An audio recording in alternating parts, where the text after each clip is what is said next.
called it the Great War. Why is that? Prior to a second Great War, great in the sense of large, the largest war that humanity had known up until that time. Do you think they realized what kind of war they were headed into? I don't think they realized that this total unleashing of the Industrial Revolution would create the monster that it really did. How did America get involved? Germans began using a doctrine of warfare known as unrestricted submarine warfare. They threw up a naval cordon around the British Isles, called it the war zone, and warned that any vessel entering the war zone would be liable to sinking. And again, the most famous is in May of 1915, the Lusitania. With these sort of activities on the part of the Germans, and there are other ships, there are cracks beginning to appear in American public opinion.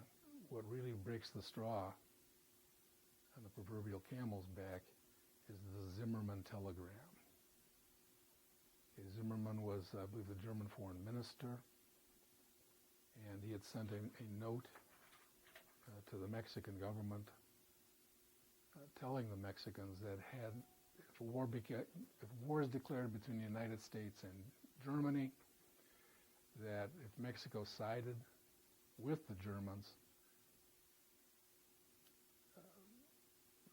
would see to it that Mexico would regain most of the territory that the United States had taken from them in the 1840s Mexican War. Many of the Germans were vocal for the German cause here in Cleveland in 1914, 1915.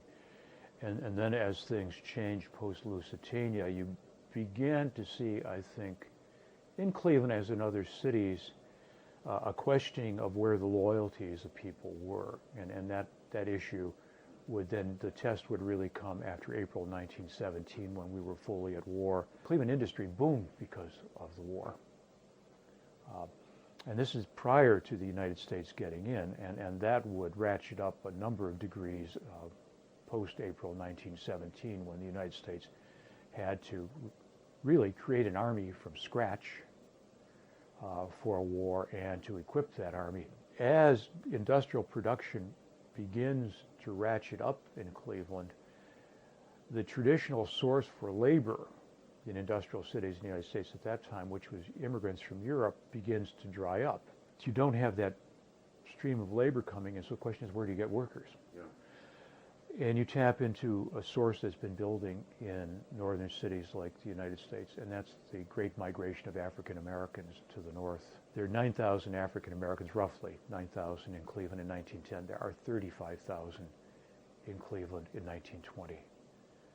So the war affects the demography of the city. Some people will argue that you know, change in status of women is accelerated by the war. We know very well that you know, who was farming when the guys were off for the Civil War? It was the women who were left. So, you know, who takes the jobs when the men leave in Cleveland? So there are pictures of women war workers in one of the factories down in the Hungarian neighborhood.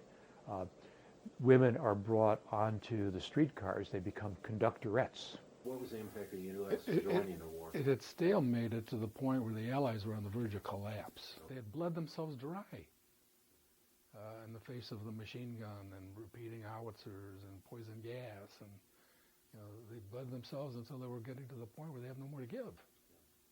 And the Germans were facing the same thing. So this was literally fresh blood, the U.S. Oh, sure. Oh, absolutely. Right. Yeah. And that was probably tipped the balance. Absolutely. Yeah. It did. We did. You know, over there till we won't come back till it's over there.